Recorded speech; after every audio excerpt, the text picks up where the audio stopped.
Hey everybody, welcome to the first installment of the Coach and the PT. I'm Coach Claire. I'm Abby from Forward Motion Physical Therapy. Dr. Physical Therapy, that is. And we wanted to talk to you guys a little bit about plantar fasciitis. New York Marathon's tomorrow, and it's running season, and a lot of people have foot pain.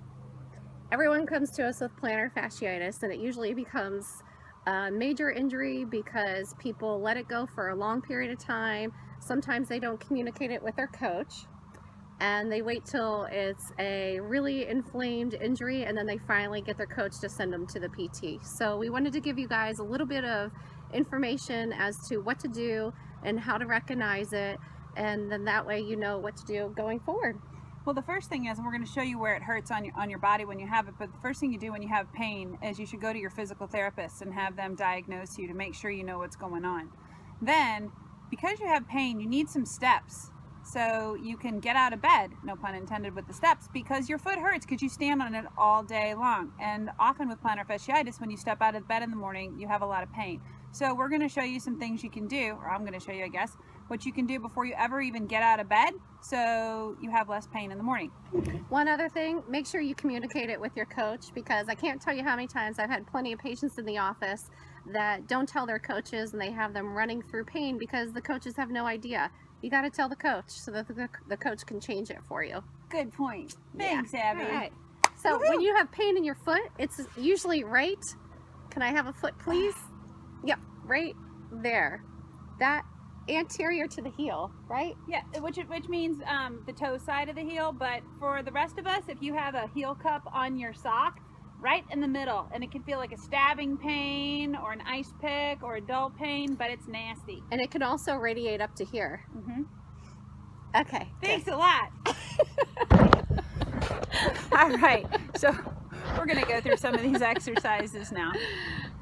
All right. Okay, so when you're getting out of bed in the morning, Coach Claire and myself both agree that there's a few things that you can do ahead of time that will help you get pain-free and help loosen it up or actually prevent it. Mm-hmm. Okay, so when you wake up in the morning and you sit up and you're stretching, I'm going to show what you do when you put your feet over the side of the bed before you ever put your foot on the ground. So let's go down a little bit lower. Okay, all right, so a couple of things. First of all, you're going to stick your leg out. Nice, Abby, maybe go to the side.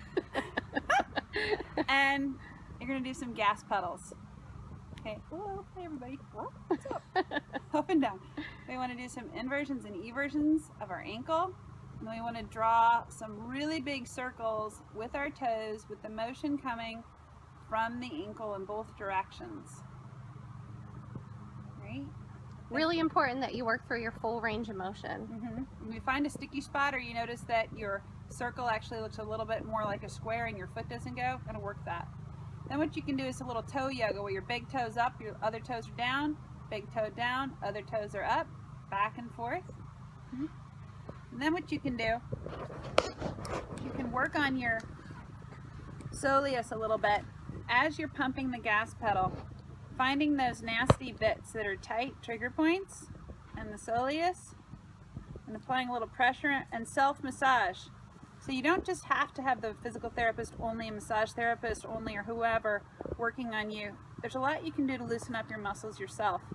Work on it at home and you'll get better faster. This is something to do every single morning. This is what I do every morning when I have pain, or just pretty much in general. And then, of course, before bed, icing. But Abby, you had some too. Yep, don't be afraid to dig into that foot whenever you're doing the self-massage, because that actually... I thought you wanted to show your foot. Sorry, that actually won't make it worse. So, okay, let me actually, do you want to cut and then we'll go down? Okay, so one thing that you can do before you even get out of bed in the morning is, one thing I see is a lot of patients that have plantar fasciitis tend to be really tight in their hamstrings and obviously really tight in your calf. The reason why you're tight in your calf is, and with plantar fasciitis, is because the muscle goes all the way down to the heel like we talked about. So one thing that you can do to help prevent that and stretch everything out with your hamstring and your calf and your plantar fascia at the same time before you even get up out of bed in the morning is start with lying on your back. And you're going to keep your opposite leg straight. If this is your involved side, you're going to pull up with your heel or with your hip to 90 degrees. You're going to hold with your hands at the back of your thigh. What if you can't reach that far? Then you're going to use your sheet or a towel that you keep beside your bed, or a strap folded long ways around the back of your leg. And you're going to just kick up towards the ceiling as far as you can go, but so it's an intense stretch but still comfortable.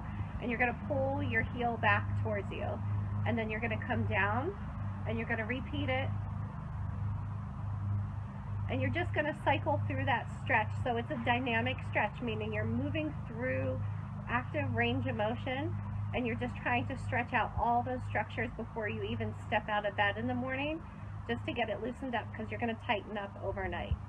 By the way, this is a really good stretch to do after you're swimming, biking, or running, but definitely doing it in the morning before you get out of bed.